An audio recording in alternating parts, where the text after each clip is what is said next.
guys, I'm Mr. Mary Helen, and this is Recapping the Race.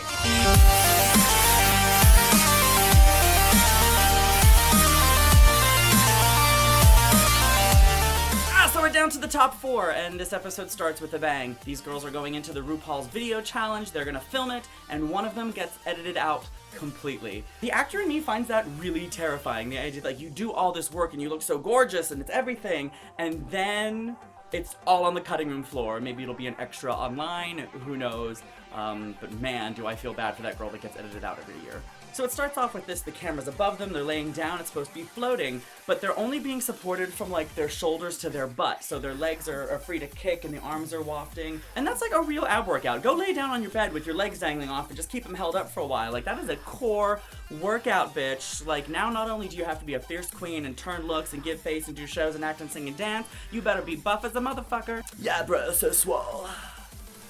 Mask for mask. Part of the video shoot had them doing makeup in the mirror, making faces at themselves, and I loved those looks, my favorite of which was Bob the drag queen, who looked just like Cheryl Lee Ralph from Sister Act 2. No one said anything about it, but that was Cheryl Lee Ralph realness right there. Then they had like a dance challenge with like avant-garde looks, and we need to talk about these avant-garde looks for a second. You know, everybody was loving Naomi for that like leotard with the hood, and I'm like, am I the only one that's ever seen leotard with a hood before? I feel like it's a very common drag staple. It's leotard with a hood, I'm somebody, I'm cunty. I feel like I've seen it before, and everyone's like, oh my god, she was slaying. I'm like, she's wearing a leotard with a hood. And then Kimchi comes out like a rainbow chicken. She looked like she was going to Carnival. She looked like a piñata at a gay quinceañera.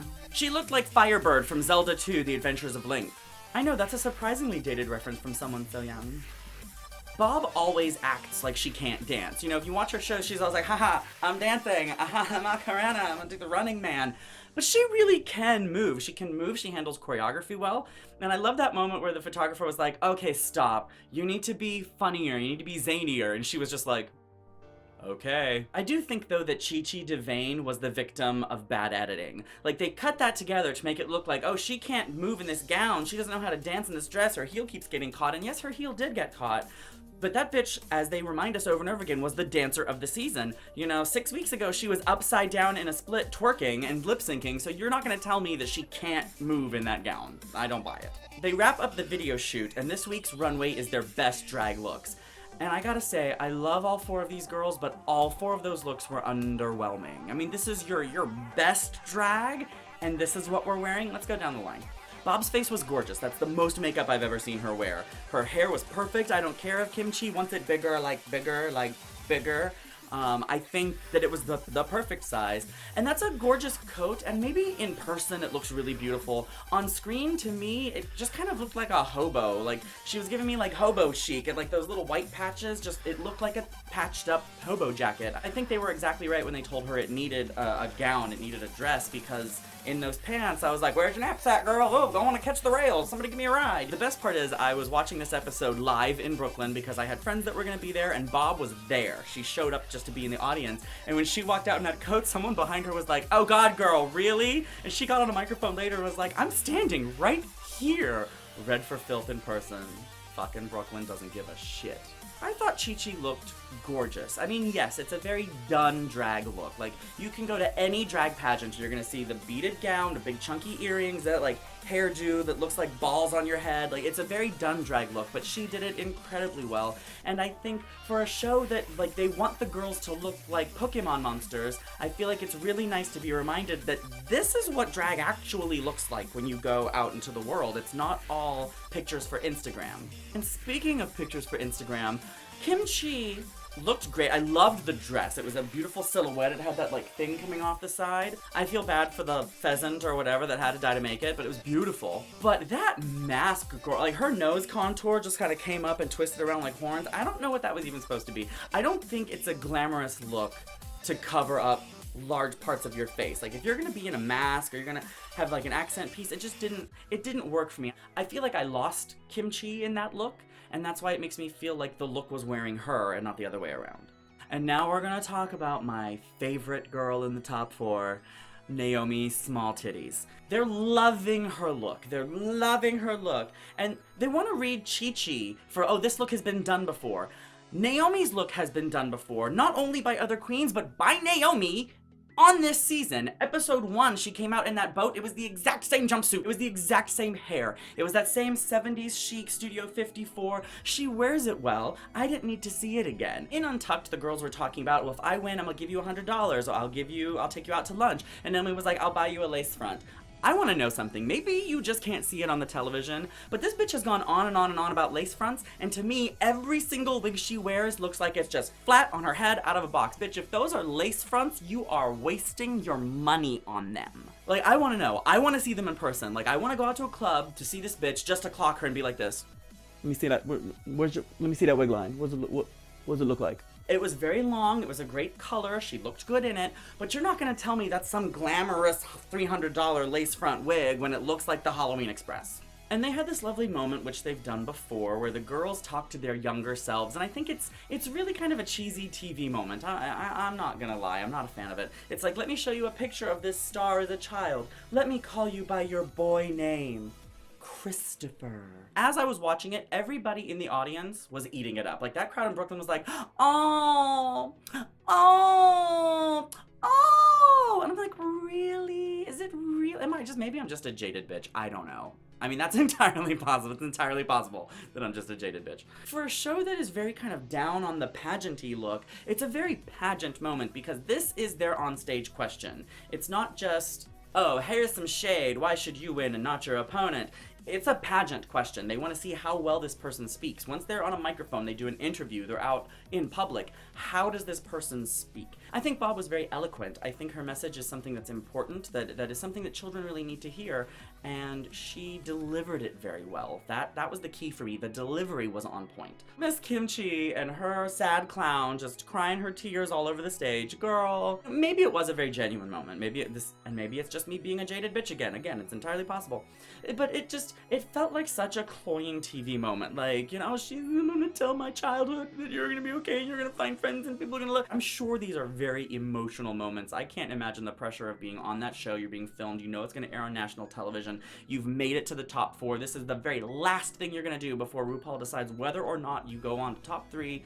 I'm sure the stakes are high, the emotions are raw, and you're just full of adrenaline and energy and bitches cry for no reason. I did find it equal parts touching, and it just went on a little long. I think it was a bad edit. Like, if they had cut it down by like half, it would have been a great little moment. Because I was feeling her, I had my moment, I said, oh man, this is really beautiful. And then she just kept on going and talking and belaboring the points, and I was like, oh, okay, oh, okay, oh, okay. No, okay.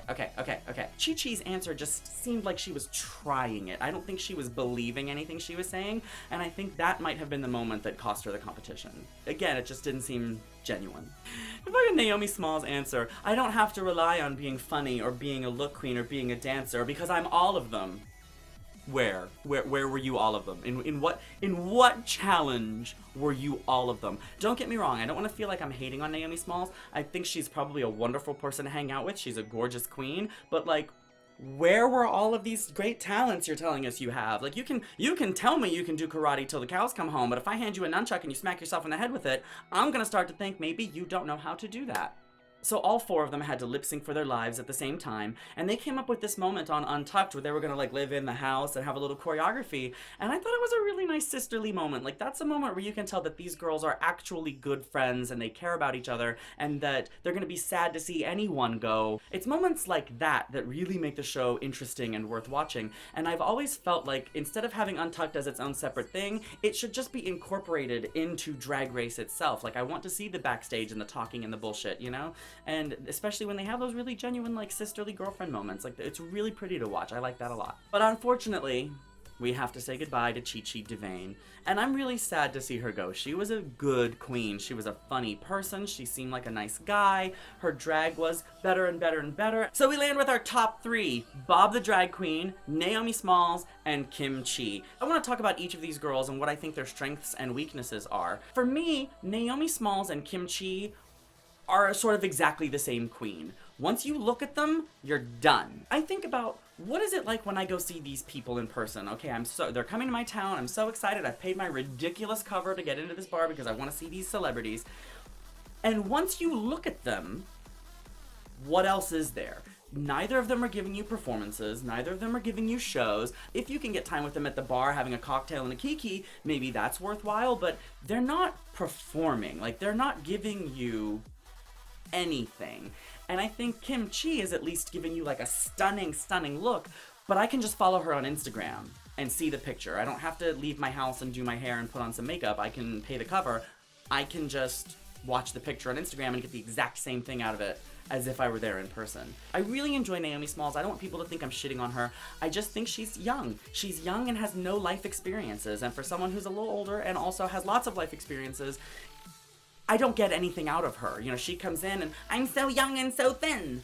That's not enough for me. It's just not enough. And a lot of girls that are that age, not every drag queen that's young is going to be boring, but the vast majority of them are. If you're watching this and you're a young queen, I love you. I'm sorry, I'll still give you $1, but you're boring. Now, granted, I've seen some really fierce young queens, but they are the minority. I feel like going to see Naomi live, she'll walk out in a pretty outfit, she's gonna pose for you, and then she's done. And in the words of the great philosopher Britney Spears, gimme, gimme more, gimme more, gimme, gimme more. I think the best way for me to explain how I feel about Naomi Smalls is this. I want you to close your eyes. Close your eyes right now. I want you to picture a queen. She's a young queen. She's got a very pretty face. Sometimes she wears really slick, cunty outfits, but most of the time her outfits are very pedestrian and plain. They look like she bought them at the mall, like any woman might wear them out to the nightclub or to the bar at the Best Western. Very plain outfits. Her face is pretty, but it's always the same face, and the wig sits just flat on her head. There's no bump, there's no contour, there's no wig line. I don't care what she says, there's no lace. Now, when you watch her, she always tells you she's a performer. She can act, she can sing, she can dance, but she's not funny. She's not singing. She's not acting. She doesn't really dance. She mostly just stands there and poses. And now I want you to picture this queen as if she were fat. Open your eyes. Okay, did that blow your mind? Do you now see? You all have waist blindness. It's the same reason Violet Chachki won last season. She's so little and skinny. She's the winner. You cannot be blinded by the fact that she's young and pretty and thin and a model. This is not America's Next Top Model. It's RuPaul's Drag Race. And if you're gonna be a drag queen, you can't just look pretty. You also have to entertain the peoples in some way. And yes, the look can be very entertaining, but once I've seen it, I'm done. What am I doing for the next hour and a half, 2 hours of your show? Nothing. Which is why my pick for winner is hashtag Team Bob. She's beautiful. She can make her own costumes. She's one of the funniest queens you'll ever see. She might walk out on the stage and be wearing something kind of plain and pedestrian, and you think, okay. But you're gonna spend the next hour and a half laughing your ass off because she's so quick and she's so funny and she's so much fun. She's just fun to be with. So she's beautiful, she's fun to be with, she's fun to watch, she's very smart, she has a huge following. Please let Bob the Drag Queen win. Now is the time to vote for Miss Congeniality, so let's talk about it. I know the temptation is going to be to vote for Chi Chi DeVayne because she just got kicked off. We all feel bad for her. She didn't make top 3. But Miss Congeniality is about that queen that went home too soon. She had so much more to show us. She was so nice and funny and fun and just never really had the chance to explode. And that queen is Thorgy Thor. Now, yes, I am biased, but I think that's the whole reason to vote for them. That's the whole reason to want Bob to win and for Thorgy to be Miss Congeniality, because you know that they're going to be killer. And that's the most important thing. So thank you guys so much for watching. If you enjoyed the show, you can follow my YouTube channel. You can always be my friend on Facebook, and you can follow me on Instagram or on Twitter. My name is Sister Mary Helen, and this has been Recapping the Race.